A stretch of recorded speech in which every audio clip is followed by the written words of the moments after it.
if an empire built through over a century of conquest collapsed in just a few years? In this video, we explore the Qin Dynasty collapse, the Chinese Civil War, 210–202 BCE, and the dramatic rise of Liu Bang, the man who would go from a commoner to the founder of the Han Dynasty. This is the story of rebellion, ambition, and survival, a time when generals, nobles, and even peasants fought to reshape the future of China. Because the fall of Qin wasn't just a collapse, it was the beginning of something much bigger.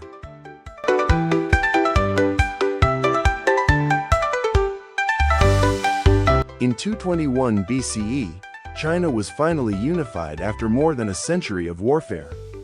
But this unification came with uncertainty.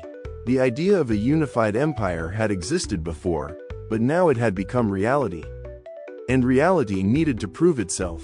The Qin system had not yet stood the test of time. Its laws were strict, its control centralized, and its authority absolute, but fragile beneath the surface. Entire regions had been conquered, not integrated. Former states like Qi and Chu had long histories, traditions, and ruling families. Even after their defeat, their identities did not simply disappear. Among former nobles, officials, and even common people, loyalty to the past likely remained alive. Nostalgia for independence, resentment toward Qin rule, and uncertainty about the future created a silent tension across the empire. And tensions like these rarely stay silent for long.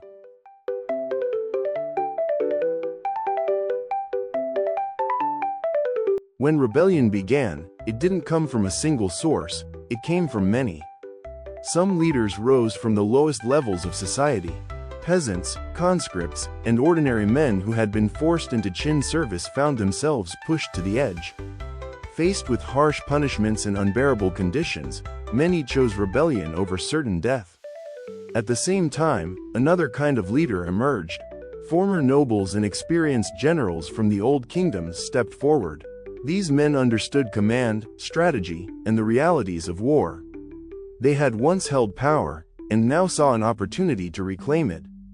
These two forces, desperation and experience, would combine to create a powerful wave of resistance.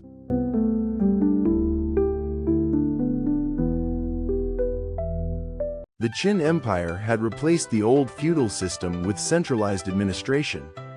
Instead of regional lords, the empire was divided into commanderies governed directly from the center. At first, this seemed like a strength. It prevented powerful regional rivals from emerging. But during crisis, it became a weakness. Local officials lacked independence. Communication between regions was limited. Military coordination was slow and inefficient. When uprisings broke out in multiple areas at once, the system struggled to respond.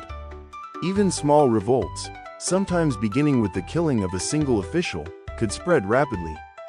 The Qin system had eliminated old threats, but it had not built a structure strong enough to withstand new ones.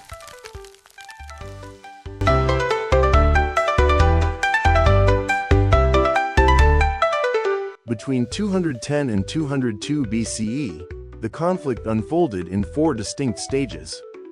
First came scattered peasant uprisings, uncoordinated, local, but explosive.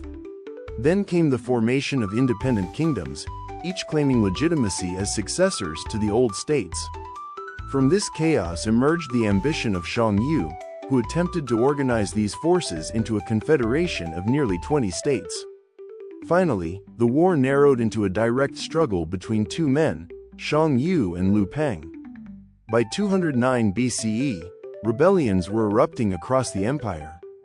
New kingdoms appeared in every direction, Qi and Yan in the east, Zhao and Wei in the north, and Shu rising as the dominant force in the south.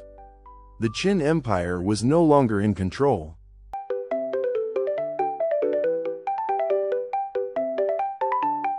In 207 BCE, Xiang Yu proved himself as one of the most formidable military leaders of his time.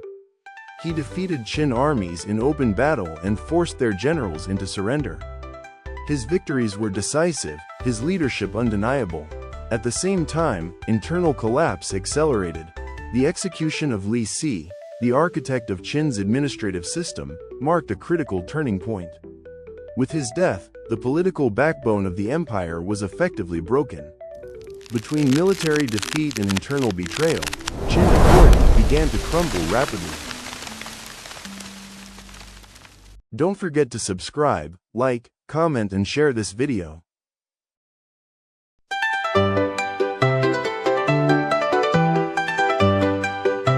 While Xiang Yu rose through military strength, Liu Bang followed a very different path. He was not born into power. He came from a peasant background, from the region of Pei. Originally a minor official, he abandoned his duties and openly defied Qin authority. His rebellion was not just an act of resistance, it was a declaration of independence. What set him apart was not just ambition, but the people around him. Figures like Xiao He and Han Xin would become crucial to his success, helping him build both administrative strength and military power. In 207 BCE, Liu Bang made a decisive move, entering the Qin heartland through an unexpected route. It was a calculated risk, and it worked.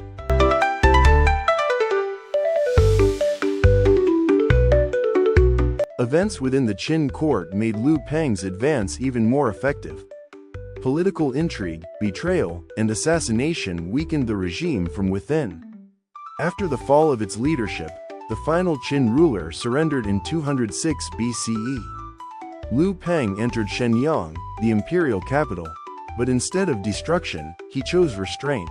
He abolished the harsh Qin legal code and replaced it with a simpler system. He protected the population from looting and preserved vital administrative documents. This wasn't just mercy, it was strategy. By presenting himself as a just ruler, Liu Bang gained legitimacy and support.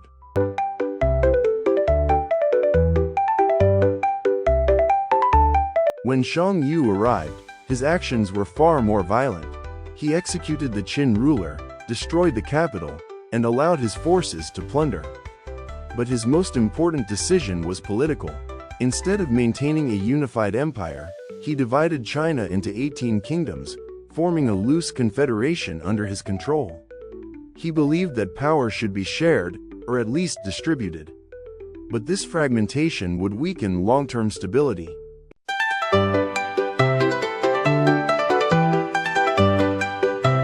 Liu Bang had been promised control of the Qin heartland. Instead, Xiang Yu reassigned him to a remote region. This decision created lasting resentment. What began as a shared struggle against Qin now became a personal conflict. By 206 BCE, Liu Bang began rebuilding his power, securing territories and establishing a strong base. The stage was set for war.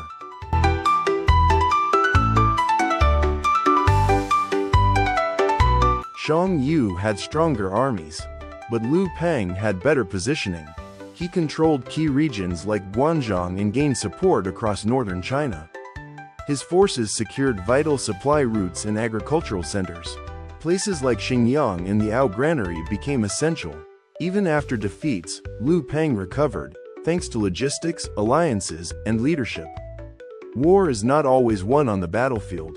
Sometimes, it's won through preparation.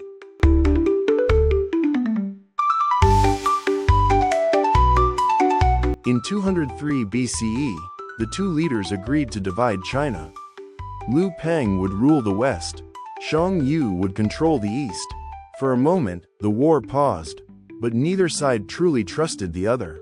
Both prepared for the inevitable final clash.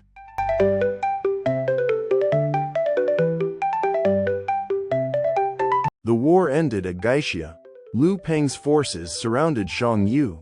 Despite his strength and reputation, Xiang Yu could not escape defeat. With only a small group of followers remaining, he chose to end his life rather than be captured.